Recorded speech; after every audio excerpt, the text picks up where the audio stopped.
we are happy, no, that the MR was denied and it affirmed that Ngayong Huwebes, tuloy ng binasura ng Korte Suprema ang naunang impeachment complaint laban kay VP Sara Duterte. Ayan na mga kababayan, isang napakagandang-gandang araw po sa ating lahat sapagkat isang napaka-good news, tigok na po ang pangarap ng inyong Tuta Soto. Boses ko, tawa ko, nagalit ang mga trolls, mga kababayan. Mixed emotion po ako ngayon sapagkat nakita ko po ang inyong samot-saring reaksyon patungkol po sa ating video kahapon. Grabe kayo mga kababayan. Tumugon po talaga ang mga solid na mga supporters ng VMR channel at ang mga DDS at pati na rin po ang mga DDH. Bueno kabayan, tutunguhin natin ang lahat ng ito mamaya doon sa comment section. Nako, pakinggan nyo po kasi ang mga comment ninyo ay akin pong bibigyan pansin dito sa video ito. Grabe, ang solid DDS at saka solid DDH, mga kababayan. At matutuwa, pero yung iba matuluyan pong aatakihin sa kanilang high blood. Bueno kabayan, dahil nga po sa mga trolls, bawasan mo yung pagtatawa mo, BMR. Nabubuisit kami pag tumatawa ka. Sige, babawasan ko. Anyway, kabayan, seryoso na po tayo.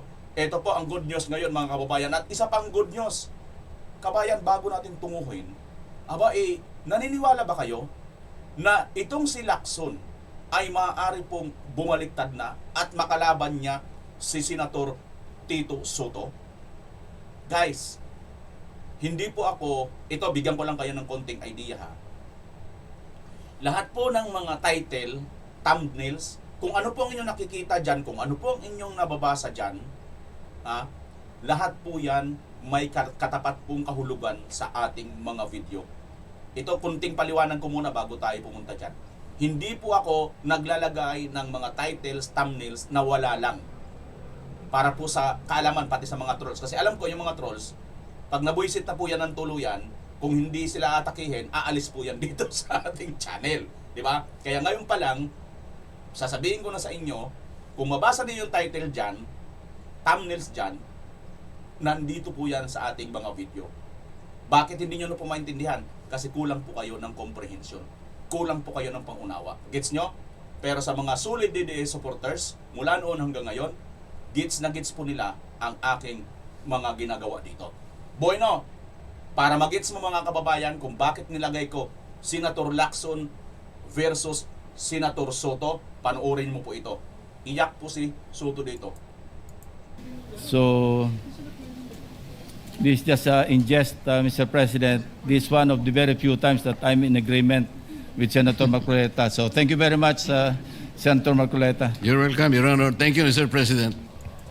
Tingnan nyo yung reaction ng babaeng nasa likod ni Senator Marcolita. Di ba?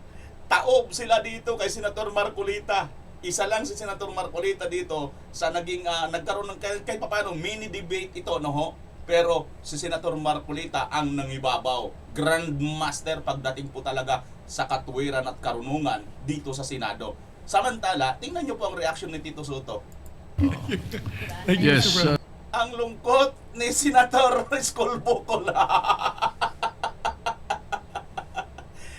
Bueno kabayan, bago pa mahiblad muli ang ating mga trolls, maraming salamat po muna sa lahat ng mga walang sawang sumusubaybay, nagla-like at nag-share sa ating channel, lalo na nga po ang mga DDS at ang mga DDH. Thank you very much. Hindi na po tayo magpapatumpik-tumpik pa. Diretsoy na po natin ang mga detalye. Pero sa dulo mga kababayan, abangan ninyo po ang inyong mga comment. Pag-uusapan natin. At sa pagbasura na yan, ngayong Huwebes, tuloy ng binasura ng Korte Suprema ang naunang impeachment complaint laban kay VP Sara Duterte. At sa pagbasura na yan, may mga requisitos na kailangan tandaan ng Kongreso pag umusad na ang mga reklamong impeachment laban kay Pangulong Bongbong Marcos at kay VP Sara Duterte. Halimbawa, ayon sa Article 11, Section 3 ng Konstitusyon, isang impeachment complaint lamang ang maaaring ma-initiate laban sa isang opisyal kada taon. Sa matagal po na panahon, ito po ang sinundan ng lahat, ang ruling sa Francisco versus House of Representatives noong taong 2003. Ng impeachment ay considered initiated lamang kapag na-i-refer na po ang reklamo sa House Justice Committee. Pero sa patakaran pinagtibay ng Korte Suprema ngayong araw, meron pong dagdag dyan. Kung ang reklamo ay hindi ilagay sa order of business ng Kongreso sa loob po ng 10 session days, considered initiated na rin ang reklamo. Ito pa, kung ang reklamo ay hindi rin i-refer sa Justice Committee in 3 session days, considered initiated na rin po ito. Sa madaling salita, kung hindi kumilos ang Kongreso sa isang verified at endorsed na impeachment complaint, considered initiated na po ito at magsisimula na po ang 1-year ban laban sa mga bagong reklamo. Dito po sumabit ang 19th Congress. Hindi kasi nirefer sa Justice Committee ang naunang 3 impeachment complaints at sa halip ay nilagay na lamang ito sa archive. Ayon kasi sa Korte Suprema, nire-require ng konstitusyon ng anumang verified impeachment complaint ay kailangan ilagay sa order of business in 10 session days at i-refer po sa Justice Committee in 3 session days. Hindi na po ito optional. Walang prerogative ang sinuman sa Kongreso, maging ang Secretary General o ang House Speaker na i-delay ang prosesong ito. Ito pa po ang sabi ng Korte Suprema sa issue naman ng due process sa impeachment complaints. Ang impeachment complaint ay pinaghalong legal, political at constitutional procedure. Hindi raw po ito isang purely political procedure. Ibig sabihin, kailangan pa rin daw sundin ang due process. Ano pong kahulugan yan? Sa mismong draft articles of impeachment pa lamang, dapat kalakip na po pati ang mga ebidensya. At ang ebidensyang ito, dapat sapat na para patunayan na may basehan ang reklamong kinakaharap ng akusado. Hindi lamang po yan, kailangan din na ang mga ebidensyang yan ay ipamahagi sa lahat ng mga miyembro ng Kongreso, lalong-lalo na bago sila magbotohan sa impeachment complaint. Yun lang, may ilan ang pumalag sa mga bagong patakaran. Halimbawa, ayon po kay Attorney Rene Sarmiento na isang delegado ng 1987 Constitutional Convention, bagamat nirespeto nila ang desisyon ng Korte Suprema, ito raw po ay judicial overreach. Ang pagpataw raw ng mga bagong rekisitos na wala sa konstitusyon ay katumbas raw ng judicial amendment to the Constitution. Dahil mas pinapahirapan daw ang impeachment process, hindi na raw maituturing na weapon of accountability ang proseso ng impeachment. Mga kapatid, Ayan mga kababayan, ayan po mga kababayan. Unang reaksyon ko dito, ito noong pa lang sinabi ko na ito sa programa namin sa radio, sa Birada Aguila. Well, anyway pala sa mga hindi pa po nakakapanood, hindi pa nakakabisita sa Birada Aguila, punta po kayo, pasyal po kayo doon. Birada Aguila, type nyo lang po sa YouTube. Nandun po tayo mga kasama natin. Doon po ako nagla-live. Kung namimiss nyo na po akong naka-live. Kasi ito dito sa main channel natin, VMR, naka-upload lang tayo. Anyway, balik tayo sa topic. Mga kababayan, sinabi ko na yan noon, ito kasing Congress ay napakaburara. Alam naman nila na may batas po, may role po na isa lang impeachment sa loob ng 1 taon. Diba? Pinangangalandakan nila, pinagdidindigan nila noon na sapat na, 'di ba? Kaya nga sila nagkaroon na ng nag-file na nga sila eh. Tingnan niyo mga kababayan yung logic Yung logic kasi, yung naunang i-file na impeachment, pinangunahan yata ito ni De Lima, no? Kung hindi ako nagkakamali mga kababayan, I think yun yung naunang impeachment na pinangunahan ni De Lima. Ngayon, nung i-file po ito, naniniwala na po sila na ito ay kaya na pong ma-impeach si Vice President Sara Duterte. Diba? So, tinanggap ito ng Kongreso. Kung naniniwala na pala sila, bakit tumanggap pa uli sila ng ikalawang filing ng impeachment? Kung ang una-una ay pinaniniwalaan na nila kasi tinanggap na nila, di ba? Dahil katulad ngayon, pwede naman silang hindi tumanggap eh. Kamukha ng sa impeachment ng third impeachment ngayon kay BBM na pinail nila Congressman Mike Defensor, di ba? Hindi nila tinanggap. So pwede. Ngayon nga, di ba, 2 nang tinanggap nila. Pwede naman, di ba? At pwede na rin ang gawing i-consolidate. Ang problema nitong House, dahil nga po sa napakaburara at siguro, hindi sabihin na lang natin, tanggalin natin yung pagiging burara nila. Masyado lang silang overwhelmed sa kanilang pambabraso, pambubuli na kapangyarihan. Kaya yung sinasabi dito nitong Sarmiento na overreach daw, I beg to disagree, sir. Oo, ikaw nga yung isa sa nagbalangkas ng 1987 Constitution. Pero pag sinabi mo na parang may overreach yata ang ginawa dito ng Supreme Court, mamaya tatalakayin, I beg to disagree dyan.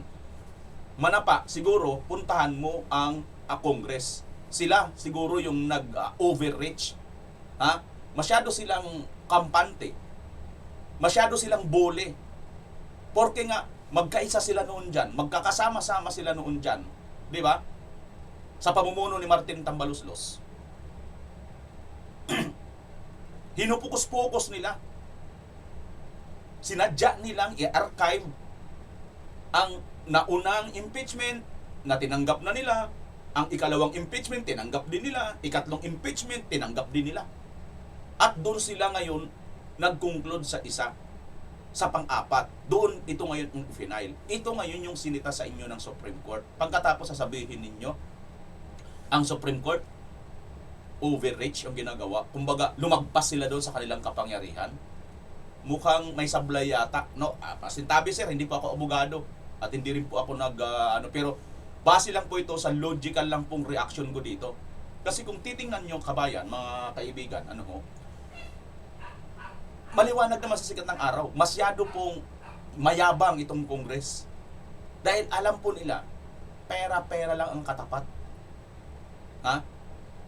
Pera-pera lang ang katapat. Di ba natatandaan nyo pa noon, nagmamakaawa eh. Umiiyak na nga ito si Franz Castro noon eh. Dahil hindi pa rin dinadampot hindi pa rin pinapasa doon sa ina-archive pa lang yung impeachment na una nilang final. Hindi pa inaaksyonan ng mga congressman. Pero, nagbibilang na ang araw. Nagbibilang na po yun ng isang impeachment na. So, one year bar. Isa lang dapat sa loob ng isang taon ang i-file na impeachment. Kung nasubmit na po ito, na-verified na po ito ng Congress. Verified po yun eh. Kaya nga nagmamakaawa na itong si Castro eh. Kaya lang, dahil nga sa hawak talaga nila ang Congress at iniisip nila ang impeachment, this is political process, purely political. Yun yung akala nila.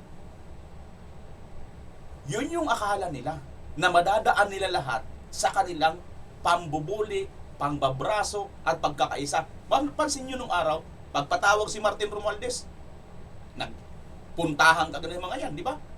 Natatandaan nyo, isang patawag lang ni Martin Romualdez, nagpuntahan lahat niya mga yan, mga congressman na yan.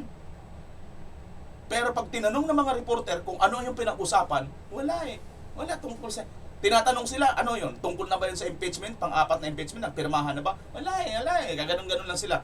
Pagkatapos, kinahapunan, ayun na. Nagbaba na ng desisyon si Tambaluslos. Pinirmahan na kaagad ni Sandra, ni Charis. Nangunang pumirma para i-impeach si Vice President Sara Duterte. Now, ano ang punto natin dito, mga ka-VMR, mga ka-DDS? Ang punto natin dito, saludo tayo sa Supreme Court kasi itong mga kabalastugan, itong kayabangan, itong pambubuli nitong Congress, kaburaraan at katangahan, lahat na lang nasa kanila nung 19 Congress ay sinampal ng malakas ng Supreme Court. At hindi po yan overreach. Pasintabi sir, hindi po ako abogado at hindi rin po ako isa sa nagbalangkas ng 1987 Constitution, kundi kayo. Pero kung sasabihin ninyong overreach, mukhang mali kayo dyan, sir. Ang nag-overreach itong Congress. Kasi, first thing first, alam nila ito na isa lang dapat sa loob ng isang taon. Kaya lang sila bida-bida dahil alam nila kaya nilang brasuhin, kayang lumuhod lahat ng mga congressman dahil ito, sabi nga ni Congressman Toby Chanco, Kaya nagpirmahan kayo dyan dahil daw sa 150 million. Mas malaki pa, di hamak, sa inahabol nyo sa Vice President na 125 million na confidential pa. Gets nyo, kabayan? Tuloy tayo. Ngayon, ano nang reaksyon nitong mga ito? Kuhanan muna natin na reaksyon itong mga nag-file dito. At ito kasi sila Attorney Torion. Good job. Congratulations Attorney Torion kasi napakahusay. Sila Attorney Torion po kasi ang naging abogado dito ni Vice President Sara patungkol po dito sa pag-file ng pag-question ditong ika-4 na impeachment sa Supreme Court. Kaya panalo po. Good job itong attorney, no? Of course, we are happy that the MR was denied, and it affirmed that our arguments were solid, and we were affirmed by the Supreme Court. Masaya po kami. Yun nga lang, sana na-wish namin na after na sana ng February 6 yung promulgation. Pero nandyan na yan, so we should celebrate. Kasi at least akala namin matagal pa, nandyan na yan. So we are happy with this development. So follow-up ko yun, Attorney Torion. Kung sakali sana na it went beyond nung doon sa Feb 6 na yon, bakit magiging mas masaya sana kayo? Well, as a practicing lawyer, pwede naman siguro isabi na we could have used it as an additional argument that it is still pending in the Supreme Court, and therefore we can utilize the rulings of the Supreme Court that when a matter is still under consideration by the highest court of the land, then lower bodies, by analogy, likewise the House of Representatives should exercise the becoming modesty to await the ruling of the highest court of the land. But then again, that's water under the bridge, and we should take it on a positive note, simply because of the fact that there is now clear guidance as to what to do in impeachment cases. Again mga kababayan, inuulit ko, congratulations dito kay Attorney Torion dahil sa panalong ito, tagumpay po ito ng taong bayan. Kaya lang, may konti po ako rito. Sutil din to si Attorney Torion, no? Gusto niyong dagdagan ng sakit. Alam niyo kung bakit mga kababayan? Ito yung napansin ko I think na baka hindi nyo rito napansin, pero ito papapansin ko sa inyo. Bakit sutil? Kasi di ba sila rin doon? Atat na mag-file ng impeachment, kung binitin-bitin pa ng Supreme Court, hindi kaagad nila linabas ito bago next week. Kasi next week na kasi, February 6, I think, pwede na ulit sila mag-file ng impeachment kay Vice President Sara Duterte. Pero kung mangyari yung sinasabi ni Attorney Torion, na February pa or March pa, sila ngayon, atubili sila ngayon kasi sasabihin nila, sandali, antayin muna natin antayin muna natin, baka mamaya yung MR natin katigan ng Supreme Court. Sabi naman ng iba siguro, mga atat-atat na mga si VP Sara, mag-file na tayo kasi pwede na Sabi ng Supreme Court, after 1 year, pwede na tayo. Sabi naman ni Koke, hindi, huwag muna, antayin muna. Di ba? Di ba torture para sa kanila yon? Habang hindi pa nagdidesisyon ang Supreme Court. Buti na lang ang Supreme Court hindi sutil. Kung sutil, tama hindi? I-comment nyo mga kababayan kung nakuha nyo po yung punto ko rito. Grabe, pati yung tawa ko talaga. Pinapansin ng mga animal na mga troll. Grabe kayo. Mas mabuti naman siguro yung tumatawa kaysa naman sa umiiyak. At least hindi naman pa ako nag-iisang tumatawa. Kasama ko kayo dyan. Pero, yung iba naman dyan, instead na tumawa, makitawa, nag-iiyakan ng mga animal. Sakit daw sa tenga pag tumatawa ako. Grabe naman kayo. Huwag naman masyado, baka ma-high-blood kayo dyan. Pag nakakatawa naman, nakikitawa naman, enjoy. Ibig sabihin kasi, nag-i-enjoy. Diba? Ano gusto mo? Sumimango tayo rito? Siyempre masakit talaga sa loob yan.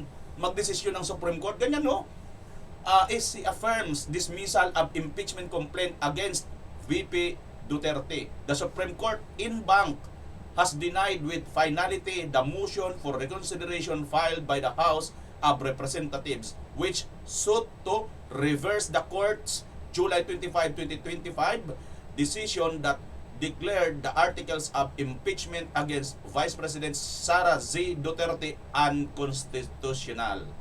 ayan mga kababayan. So, sinoplak, sinampal ng malaking katotohanan, ito pong mga inutil, mayayabang, at ito pong atat na tanggalin si Vice President Sara Duterte at walang hiyain yung 32 milyong Pilipino na rumispeto, gumalang at nagbigay ng mandato sa ating pangalawang Pangulo. Sorry kayo. Kasi po, ang Supreme Court ay hindi po katulad ninyong mag-isip. Matitino ang mga nasa Supreme Court. And I attest to that, mga kababayan. Tuloy tayo. Teka, BMR, bakit mo nasabing Soto versus Lacson versus Soto? Paano mo nasabing naglalaban na itong dalawa? Imposible yan. Bukod dito sa pinanood nyo kaninang video, mga kababayan, ayan no. Hindi niya akalain, no? Nakanganga siya, mga kababayan. Hindi niya akalain na mag-agree itong si Lacson dito kay Marcoleta, di ba? Ano ba ang totoong issue dito kay Marcoleta at kay Lacson, mga kababayan? Mamaya po tutunguhin natin yan. Unahin muna natin itong pangyayari.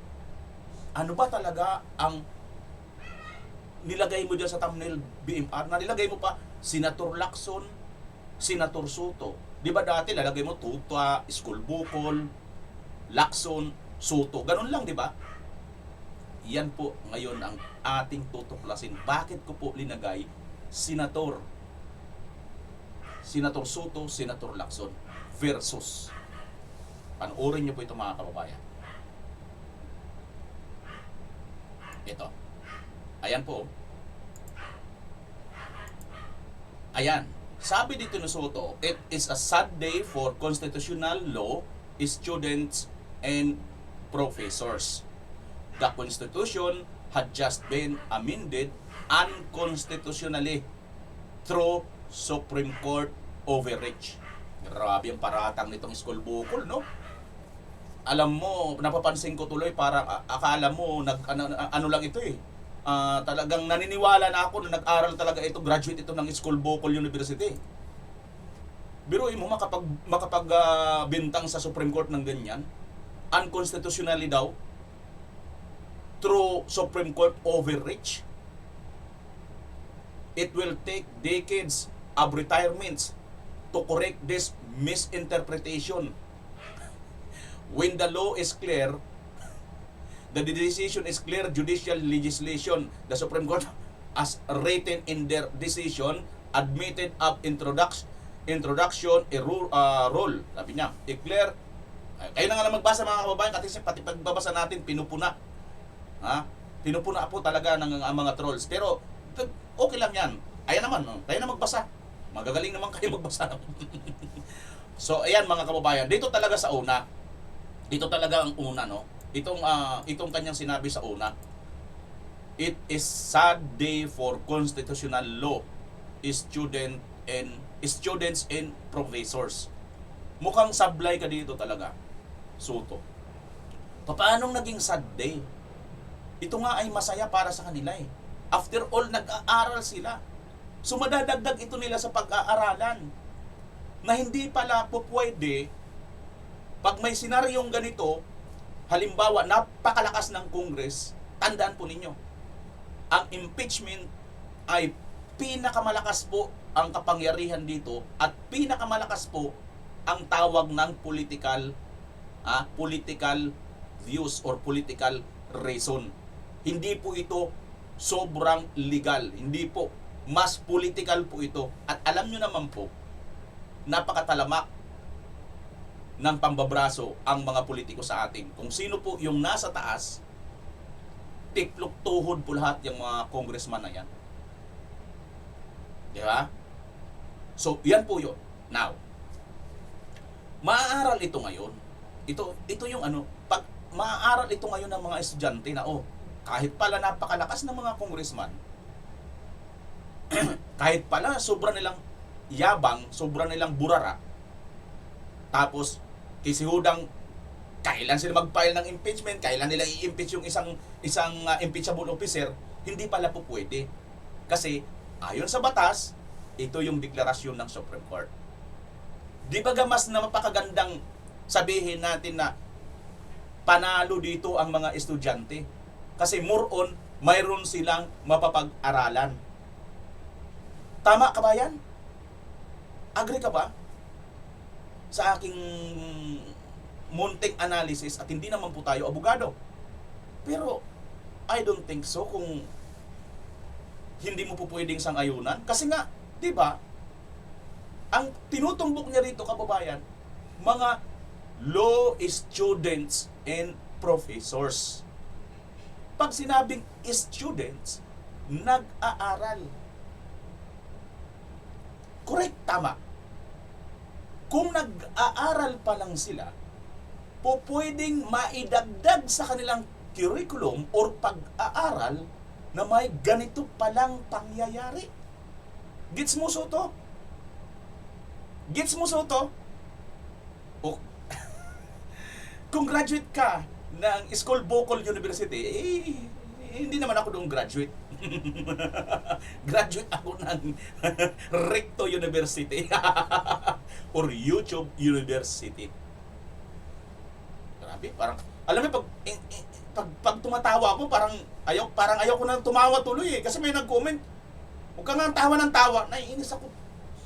Kaya tuloy pag imbes gusto ko pang tumawa, hindi na lang, iyak na lang ako siguro.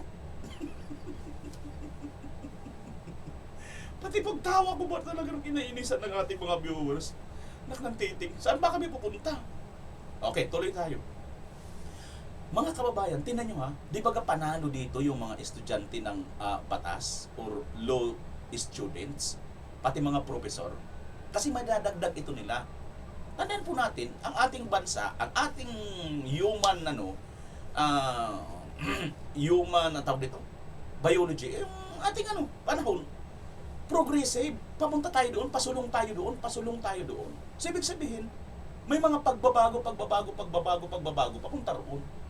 Ano ito? Towards, mas sa ikakaganda pa. Hindi yung babaguhin mo pa atras, lalo kang papangit. Diba? So, proper improvement, Soto, yan ang ibig sabihin ko dyan. Mas maganda nga para ma-improve ang maaaral ng mga law students. Tama ba? So ngayon mga kababayan, panalo pa sila dito. Mas dapat silang magsaya kasi may panibago silang pag-aaralan na mayroon na palang ganitong desisyon. Na ano yon? Ang bottom line, hindi po pwede, hindi rin pala uobra yung pangbabraso ng political agenda. Kasi kamukha. Eto mga kababayan. Alam niyo kung bakit sobra siyang malungkot? Alam niyo kung bakit? Pulong ko sa'yo. Makinig ka. Lalo na kung isa kang follower ni Soto. Makinig ka. Bulong ko sa'yo. Bakit malungkot na itong si Soto?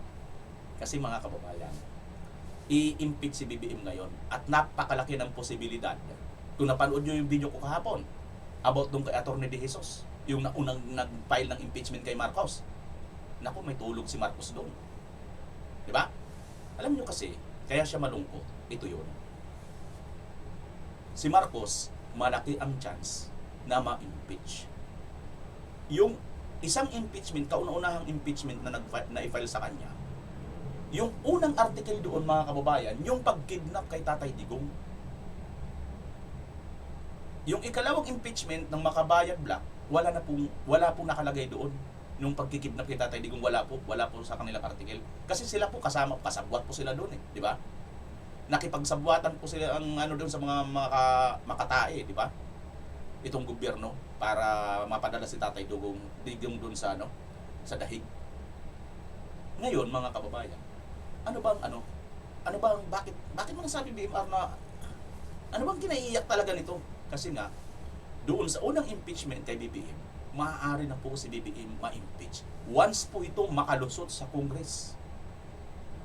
Malay natin mga kababayan. Malay natin.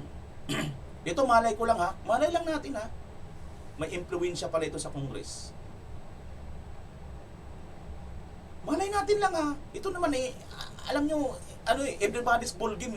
Hindi natin alam yung mga naggagalawan ngayon dyan sa Congress. Alam po natin na matibay po ngayon ang mga kakampi ni BBM. Pero, malay mo, kumikilos ito ngayon.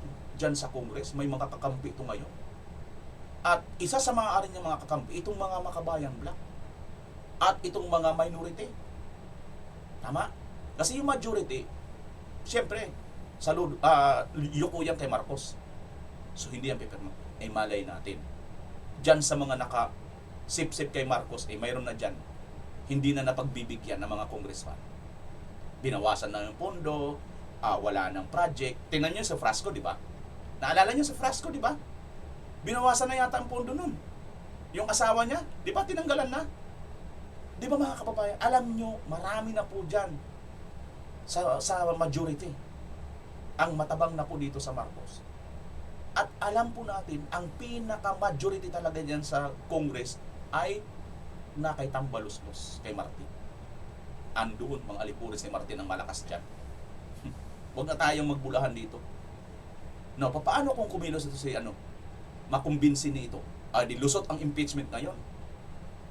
Alam nyo naman yung isang article na yun, publicly po ang ebidensya doon. Dahil kita naman sa Tatay Digong, hindi po dinaan sa due process, sa local judicial authority. Isa yan sa napakahalaga na batas. Bakit? Kasi pag nangyari po, napayagan po ito ng taong bayan na okay na pala ito, na po pwede po tayo magtapon, mag-kidnap ng isang tao, mag-extradite ng isang tao, Pilipino, papunta sa ibang bansa, pag nagpalit ng administrasyon, which is alam nila yan, na hindi po pare-parehas ang araw,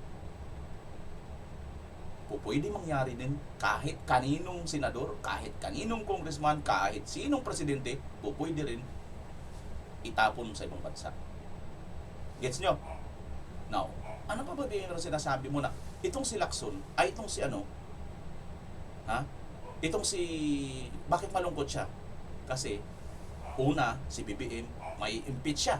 Sure yun, mga kababayan, pag nakalusot sa Kongreso itong impeachment, sure yan. Sapul, tanggal po yan si BBM, maniwala po kayo mga kababayan. Sapul po yan. Wala pong kung argumento at batas ang pag-uusapan, ebidensya, napakatibay ng ebidensya, mga live videos natin. Hindi po talaga dumaan sa local authority. So that is the betrayal of public trust. Ibig sabihin itong ating presidente, pinagkanulo po niya ang ating mga mamamayang Pilipino. So betrayal, traidor sa Pilipino, traidor sa nagdaang Pangulo. So, nagdaang Pangulo, dating presidente, kinaya niyang traidorin, how much ikaw, lalo ka ng troll, na wala kang kwenta sa buhay kundi mang troll, mas lalo ka na, o pwede kang ipatapon basta-basta na lang. Gets mo ang punto ko? Kung hindi mo na gets, bata talagang hanggang dyan ka na lang. Balik tayo. Itong si Soto, mga kababayan, impeach na si BBM. Kaya bakit siya sobrang lungkot dito kay Vice President Sara Duterte? Kasi mga kababayan, pag na-impeach din si Vice President, sino ang maaaring makinabang? Sino ang maaaring maging presidente? Ayon po sa ating batas, President, pag nawala ang President, Vice President. Pag nawala ang Vice President, Senate President. Pag nawala ang Senate President, Speaker of the House. Yan po ang dahilan. Siguro marahil kung bakit itong si Tuta Soto, sobra po siyang naghimutok at umiiyak po, nagdurugo ang puso hanggang ngayon. I think sa mga matatalino, sa mga intelligent dyan, bagamat hindi ako abogado, nakukuha nyo siguro ang aking analogy. Diba? Now, ano pa ba? Ano pa ba ang kanyang isinasakit? Dagdagan pa natin, torturein pa natin. Bakit masakit na masakit? Kasi po mga kababayan, tandaan po ninyo, bago po na-file or bago po nakarating sa Senado ang ika-4 na impeachment, 1, 2, 3, mayroon pong 3 na impeachment na hindi po umubra. Saan umubra? Yung ika-4, yung nakarating sa kanila.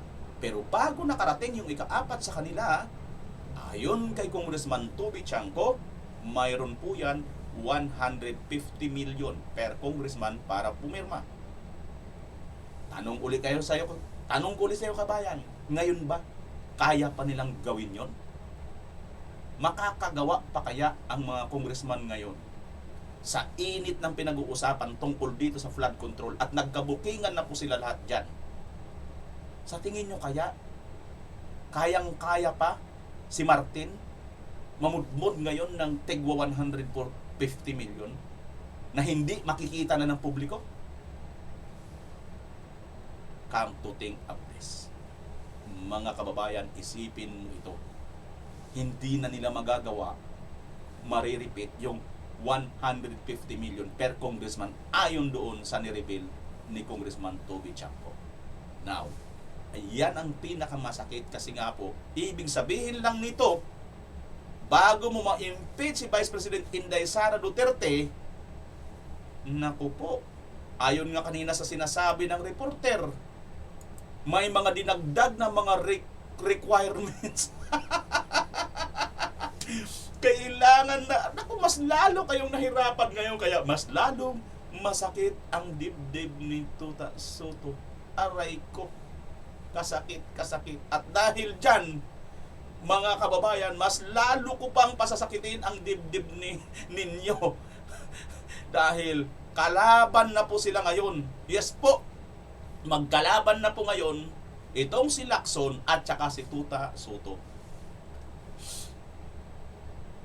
Parang Bimar naman, inyabang mo naman. Saan mo ba nakuha yung idea na yan? O ito, masyadong attack ito. Charan! Anong sabi nito mga kababayan? I agree or disagree, right or wrong, just or unjust, faultless or defective. We must accept and respect the SC ruling on the unconstitutionality of VP Sara Duterte's impeachment case. They are not called the gods of Padre Faura for nothing. Sana mga kababayan, na-pronounce ko with diction na ayon sa gusto ninyo. Marami po kasi ang mga nagtatampot, nagagalit, nabubuisit.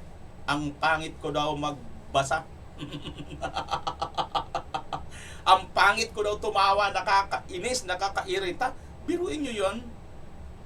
Yan po ang patunay na konektado po ako sa inyo. Hindi ko po binabaliwala ang inyong mga comment kasi binabasa ko po. Kaya nga ako nagsasalita ngayon kasi binasa ko yung mga comment. Sabi ko, nagulat ako. Sabi ko, ay salamat. Ibig sabihin, natitrigger ko na ang mga tambalos-los na mga trolls.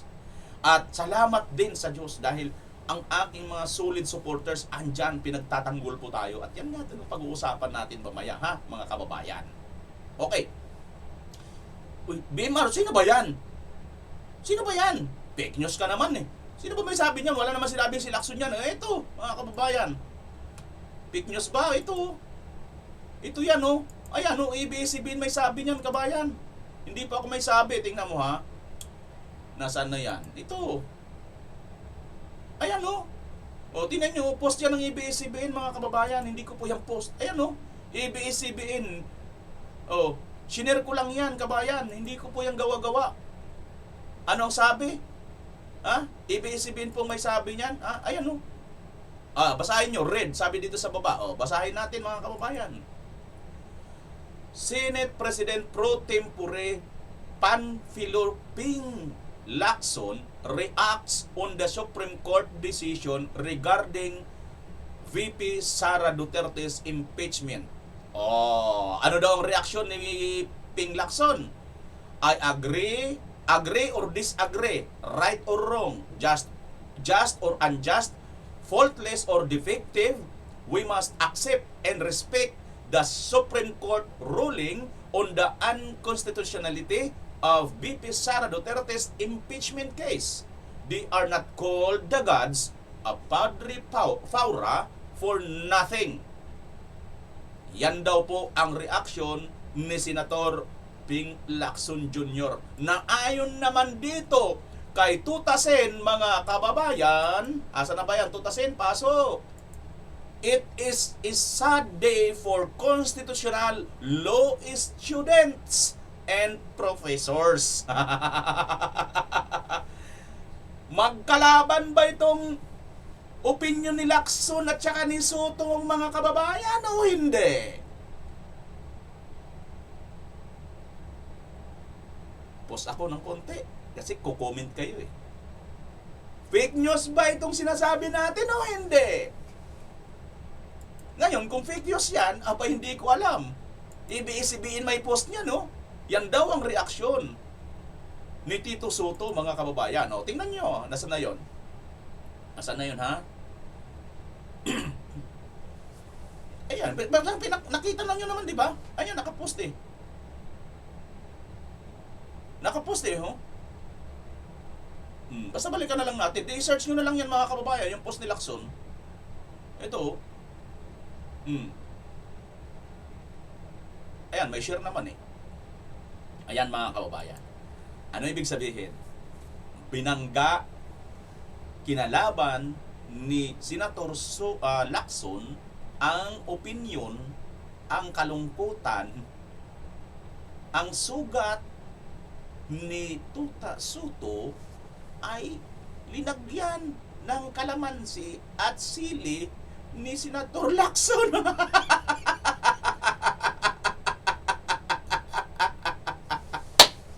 Anak ng tutang iring. Yeah, words talaga oh. Pastilan. Kalami bagong sausawan ana oy. Gets yo kabayan? Ano ni? Ano na? Moshi moshi, ano ni? Galit pa ba kayo? Andyan pa ba ang mga trolls? Trolls, comment din pag may time. Yan po ang sinasabi natin mga kababayan. Banggaan na po Lacson versus Soto sa pamamagitan ng ng utak at talino kung sino talaga ang may laman ng sinasabi. Mamili ka kabayan. Si Lacson ba ang nagsasabi ng tama? Ang sabi ni Lacson, they are not called gods in Padre Faura for nothing. Sabi naman ni Soto, this is sad day for the law students.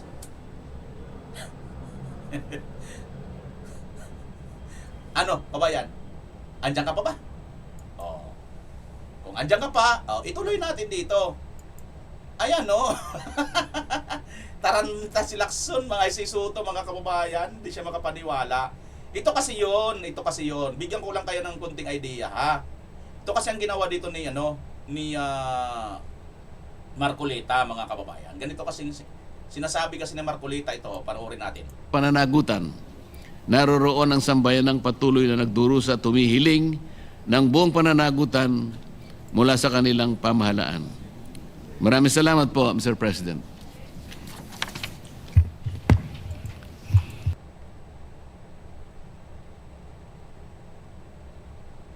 Teka lang ha, mga kababayan, ha?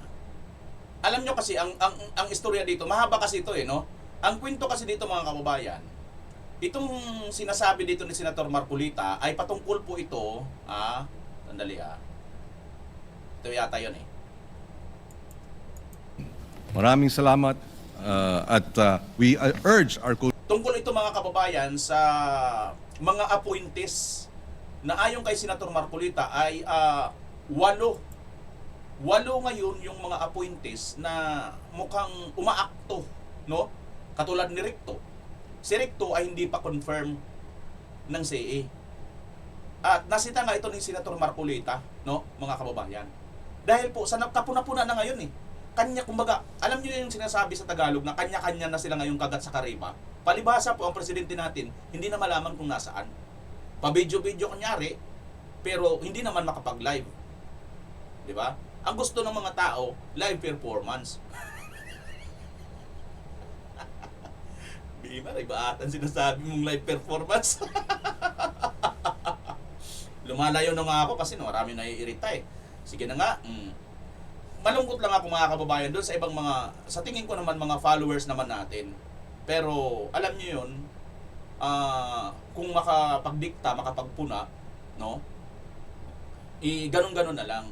Hindi nyo ba alam na bago ako sumalang dito, talagang pinag-iisipan ko yan, inaaral ko din muna kung ano. Pero itong reaksyon ko, natural po ito eh.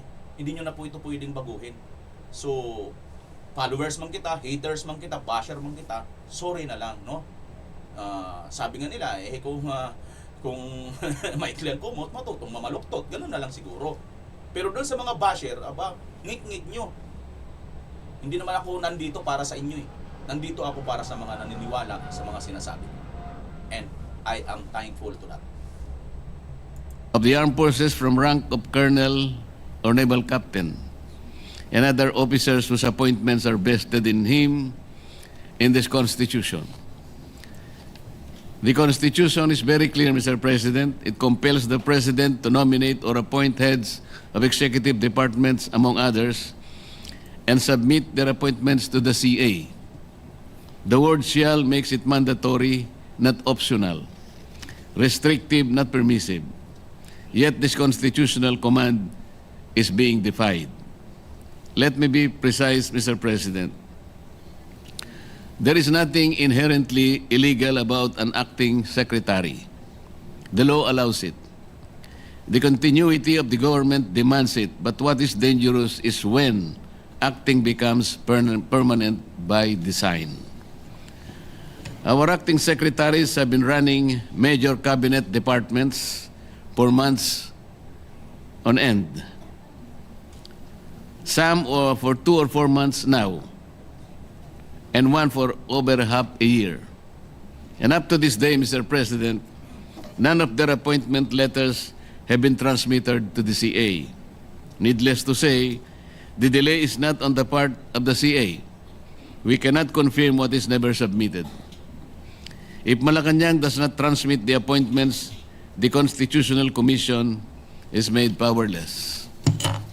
Under the rules of the Civil Service Commission, enacting capacity entails not only the exercise of the ministerial functions attached to the position, but also the exercise of discretion, since the person designated is deemed to be incumbent of the position. They can issue policies, approve projects, sign contracts, and approve expenditure of public funds. They wield all the authority of permanent secretaries, while evading constitutional scrutiny and consent. Mr. President, the Constitution envisions a system of checks and balances, not convenience and circumvention.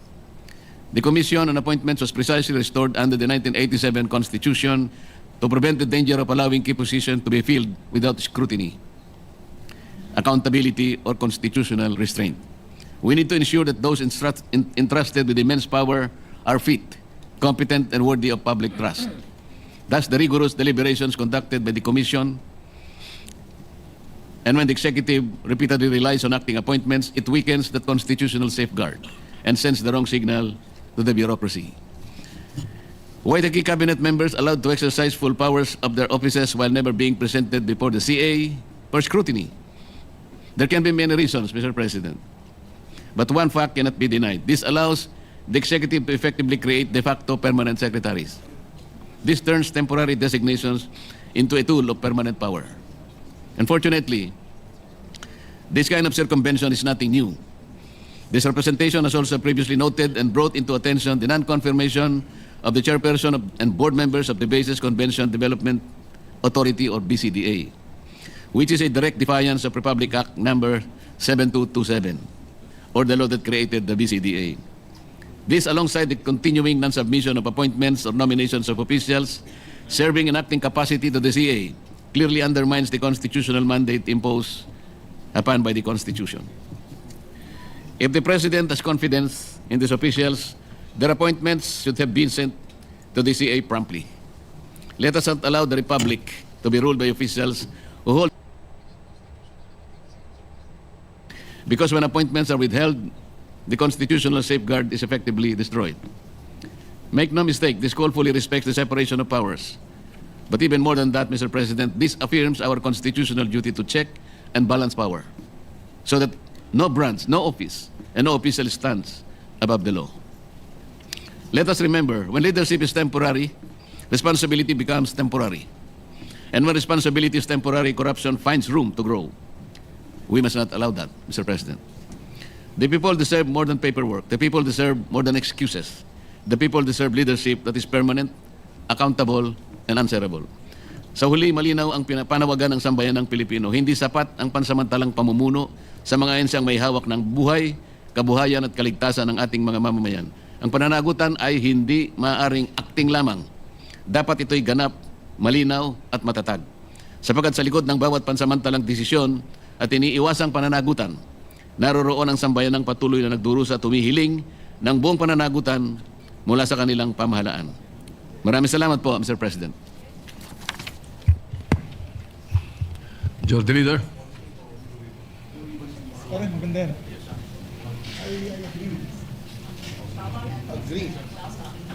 Thank you very much, Mr. President. We'd like to congratulate Senator Rodante Marcoleta for very good points being made. Tama po yan, Mr. President. Yung under our rules in the Commission on Appointments, when a secretary appointee has been bypassed 3 times, then the Commission on Appointments must decide whether to accept him or reject him. On the third time. On the third time. However, maganda pong punto pinalabas po ni Senator Marcoleta, sila po in acting capacity. Wala po silang ad interim appointment coming from Malacanang. Therefore, Yes. there's nothing to act on. And Well, therefore, let's place that on record so that the public is watching. When a presidential appointee is appointed into a cabinet position, when Congress is not in session, it is called an interim appointment. yes. When a cabinet position or person is appointed into the cabinet, when Congress is in session, it is only in an acting capacity. Yes. So it is correct, the point being raised by Senator Marcoleta.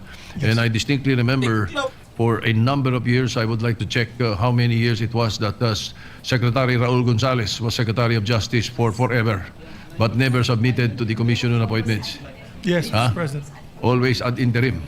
And I think the crafters of the Constitution may try to be sure about the checks and balances of government by having the person or these appointees go through the Commission on Appointments, Mr. President, to look at. Tingnan nyo mga kaubayan, may naalala bigla si Soto, kaya kailangan talaga minsan na magpaalala tayong taong bayan. Medyo nakakalimot ka na yata, Senator Soto, no? Kita mo, naalala mo ito, no? Mayroong mga ad interim, kung hindi pa dahil kay Senator Marcoleta na maalam, marunong at matandain patungkol po dito sa mga, ito kasi yung mga regular movements dapat ng ating gobyerno, mga kababayan. Kasi ang nangyayari po sa atin ngayon, hindi po mga lehitimo, hindi po mga legit. Tingnan nyo nga, di ba? Mayroong mga tinatanggal, sinisibak, ina-announce lang sa mga mainstream media. Malalaman na lang ni na-resign na pala siya. Di ba si Birsamin? Pagkatapos yung mga appointment din, kailangan po yan dumaan sa CA para ma-scrutiny. Malaman po ng taong bayan. Yun yung sinasabi, yung punto dito ni Senator Marcoleta, mga kababayan. Kailangan malaman ng taong bayan, malaman po ng Senado kung may capacity nga ba. Kasi kamukha nito maingay na po ngayon yung sinasabi nilang anti-China, pro-China narrative. Dahil dito ito kay Ilong Ranger si Tariela, mga kababayan.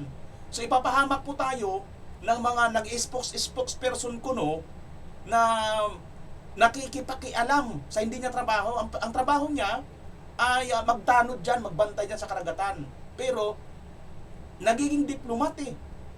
Bakit? May mga pronouncement siya na ito gawain, ito lang dapat ng mga diplomat. Gets nyo? Or DFA.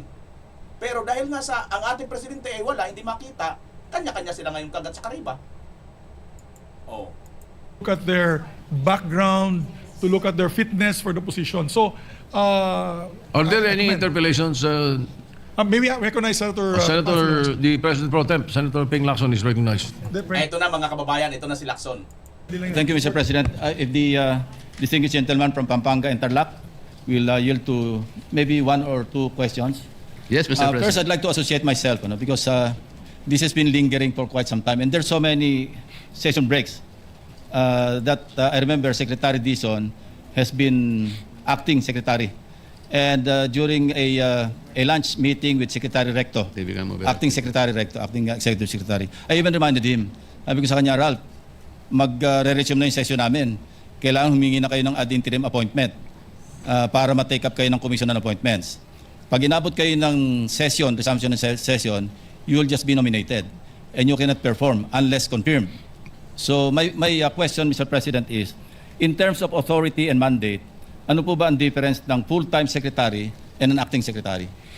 Mr. President, pareho lang po yung kanilang gawain, pareho lang ang kanilang pananagutan, ngunit ang pinag-uusapan po yung pagiging opisyal sana, hindi magiging temporary, hindi acting sana, para sa ganon ang kanilang gawain po sana ay palaging nakasalig po sa kagustuhan ng ating saligang batas. Kaya po nangangamba po ang representasyon nito kung puro acting po, lalabas po silang overacting lahat pagdating ng araw, Mr. President.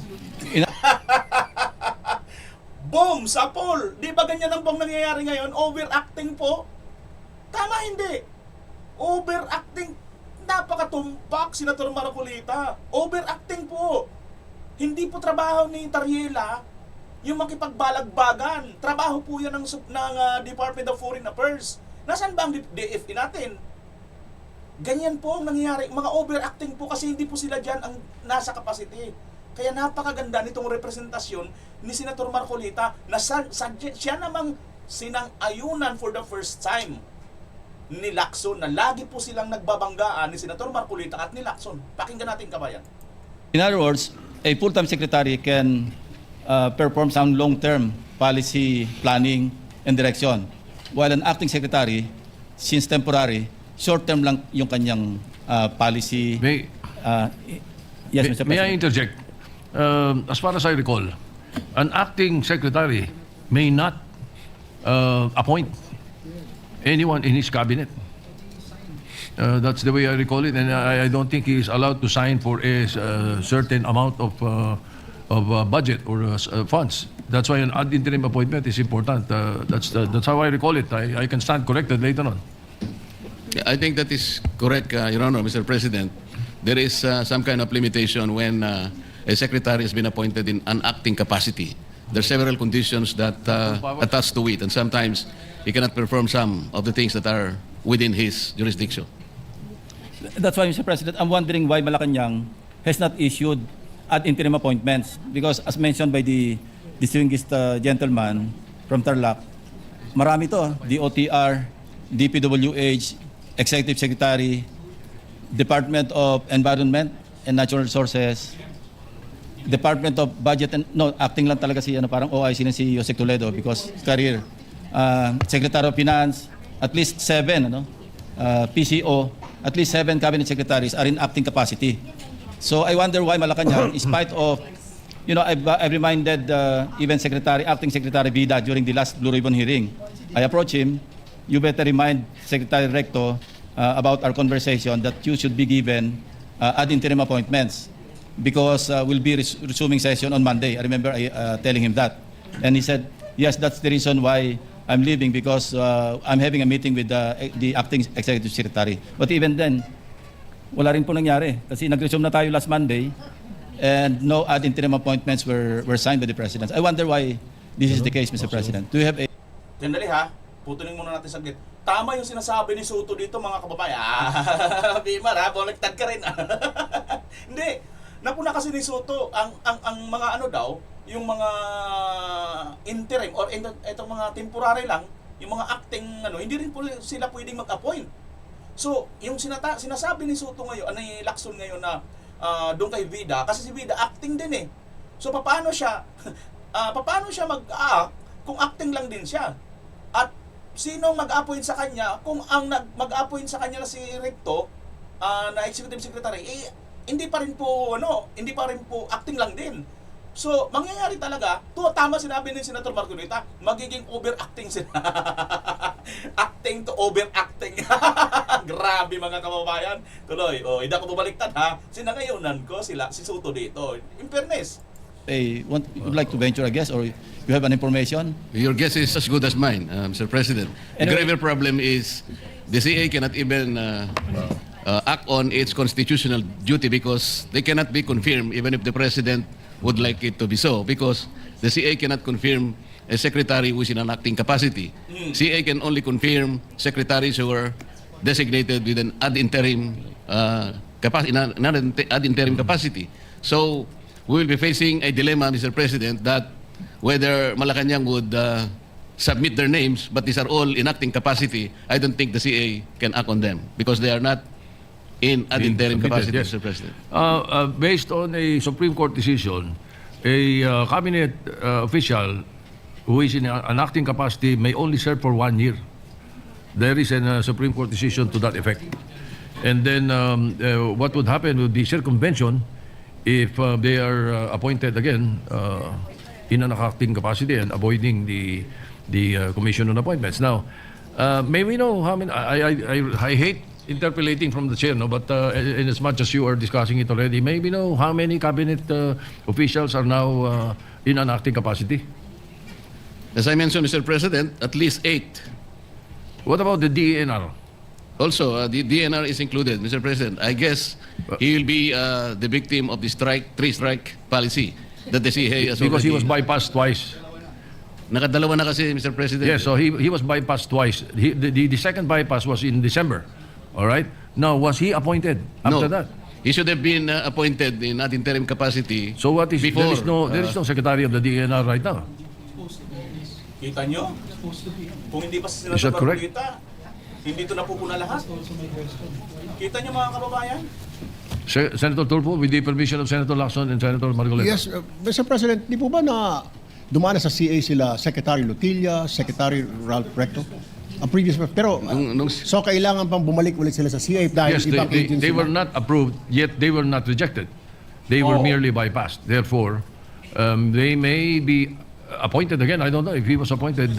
If he was appointed after December, then it's an interim appointment. What are the rules, Mr. President? So we have to clarify this. Yeah, Mr. President, I think to clarify, the point made by the good gentleman from Palawan in the Philippines is that they had already gone to the CA, but that was for their previous appointments. As I believe Secretary Lutilla was for Department of Energy, and Secretary Ralph Recto. Ralph Recto, yes, already got confirmed as Finance, but not yet as Executive Secretary. Secretary kita nyo? Vince Dizon was approved in DOTR, but not as the DWH. Anong klase itong presidente natin mga kababayan? Grabe ano? Ito trabaho niya ito eh. Wala pang nangyayari. Biruin mo. Mabuti na lang talaga may Marcolita tayong nandyan. Magulo ang presidente. Kailangan na talaga ito ma-impeach. Walang silbi. Hindi niya alam ang pamumuno niya oh. So that's the confusion. But if you are appointed to a new position, you have to come back. Presidents, I've Yes. seen it many times. They have to come back. Yeah. Correct. But in the case of Secretary Lotilla, if he was not appointed after December, he is not the Secretary of DENR. And if he was, then ad interim appointment siya because we were on break. Mr. President, must we inform the Executive Department regarding this matter? Baka sobrang dami pong ginagawa or busy, we have to inform them at least. Well, the Senate is invited tomorrow because of the EDCOM presentation, which is a very historical Hindi na nga nagbabakita, baka busy pa. thing. But I am told that there is a LEDAC meeting on Tuesday. Tuesday? Ah, hindi pa. February 10, matagal pa yun. So we will try to bring it up tomorrow. Thank you, Mr. President. In fact, Mr. President, informally, I did that quite a few times. Ano? Whenever I would meet with the Secretary Recto, Secretary Dizon, nasaan yung ad interim appointment ninyo? Because we are now, the session, we are now in recess. And it's better that you be given ad interim appointments. Otherwise, yun nga, pag nag-resume ng session, nomination lang kayo. And you cannot perform or you cannot even take your oath unless confirmed by the Commission on Appointments. So anyway, I'm glad and we're thankful that the gentleman from Pampanga and Tarlac has brought up this matter. So all these things will be clarified during the committee hearing or hearings that may be conducted once the referral is made. So this just in jest, Mr. President, this is one of the very few times that I'm in agreement with Senator Marcoleta. So thank you very much, Senator Marcoleta. You're welcome, Your Honor. Thank you, Mr. President. Tingnan niya yung nasa likod na Senator Marcolita. Oh. Ang ganda ng reaksyon ni Madam. Ang ganda. Kasing ganda ni Madam ang kanyang reaksyon. No? Sabi na ng Senator Marcolita, ano kayo ngayon? Tagal nyo na rito mga matatalino. Bakit hindi nyo ito Adam? Buti na lang meron tayo Senator Marcolita. Di ba, kabayan? Tingnan man din natin ang reaksyon ni Soto. Thank you, Yes, Mr. President. Parang ang lungkot ni Soto. Sandali, ako dito yung Senate President eh. Di ba dapat sa akin dapat yung highlights? Ako yung pinakamagaling dito. Bakit Marcolita? Bakit Lacson? Sinangayunan mo yan. Di ba kalabang kayo niyan? Sorry. Sorry. Ay, nako. Ayan mga kababayan, lipat na nga tayo. Punta na tayo dito sa inyong mga komento. Grabe, eto, salamat po sa mga nagtanggol sa komentaryo ha, mga kababayan. Salamat po sa mga nagtatanggol sa akin dito sa comment section. Oo. At sa mga basher naman, salamat din sa inyo kasi nga, ibig sabihin ay nandito kayo. Dahil po sa nandito kayo, kabayan, iisa-isahin ko itong inyong mga comment. Okay, yan ho. Sabi nito, Sir Bimar, bayad na marami kasabwat, ligaw-ligaw para matakpan. Taga Davao po ako, sabi naman ni Ines Arsenio, yan. Our future President, BP Sara, yan mga kababayan ha. I-report na kay Gobbam Bari 4, Sir, kung Villarama, yan. Sabi dito ni Marlon. Tingnan natin. Sabi dito, Marshall Luna, hindi lang idineklara ni BBM pero kitang-kita sa ramdam ng mga Pilipino. So paraan dito, people's power na ngayon. Yan sabi ni Dominic Tulipas. Yun naman talaga ang legal, no? Grabe mga tao ngayon, pati boses yan nga di ba? Sabi ni Hasan Tan, di ba? Hasan, pati boses ba naman pinapakialaman Kung ito para lang doon sa mga trolls. Kung naiinis kayo sa boses ko, mag-vlog din kayo, baka sakali magandang boses ninyo at maganda rin maraming manonood sa inyo. Okay? Tuloy tayo. Kailangan masigurado ang totoong sakit para hindi makatakas sa impeachment. Sabi ni Budista, mga kababayan. Bilisan ko lang di ko na nababasahin ng buo. Ang talino mo, idol, vlogger, congrats. Sabi ni Cresanta Ruring. Uy, thank you Ma'am Cresanta Ruring. Taga saan kayo? Salamat sa mga kamukha nito nagtatanggol sa akin, pati yung isa kanina. Lord help us our motherland, sabi ni Luz Meminda. Okay. Patulong kayo kay Governor Pam, sabi naman ito isa. Salamat sa Panginoon na ang Senate President mapalitan na. Sabi ni Gloria. Yes, mayroon na silent martial law, sabi ni Princess. Ayan, accept, sabi naman ni ito isa, accept daw. Yes, i-share ko po sa mga pamilya ko. Uy, thank you, Ma'am JM, sa pag-share mo sa pamilya mo. Ito pa isa, done sharing.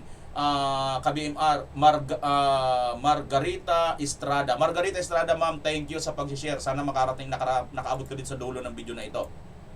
Shoutout sa inyo, taga saan kayo. Salamat mga kababayan sa mga nagla-like, nag-share. Mahina yung sound ng video na pinapakita mo. Sabi ni Glina Bam. O kita nyo, mahina daw ang video.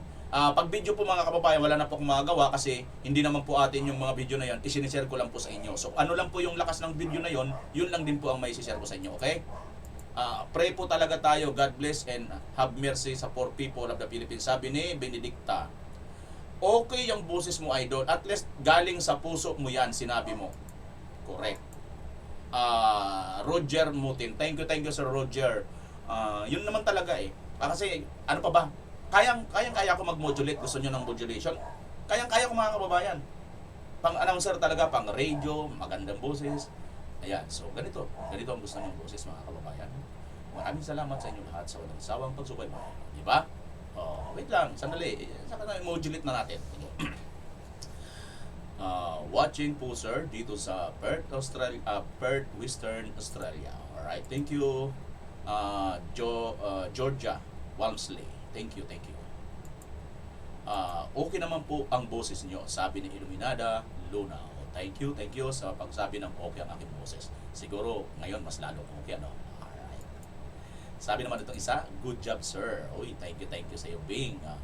Thank you, Bing, sa pag-good job. Thank you at nagugustuhan mo. Sir Bimar, we're always watching po, sabi ni Lichin. Uy, Ma'am Lichin, kumusta na po kayo, Ma'am Lichin? Sa inyong mom and dad, sila doktora, at sa inyong magandang lalaking husband. Thank you sa inyong walang sawang pagsubaybay, Ma'am Lichin. Laban lang dol, sabi ni Revin Pascula. Nakashare na ako, Sir Suli Duterte pa rin, sabi niya. Sabi ni Ellen. Sarona. Thank you na sa mga nag-share.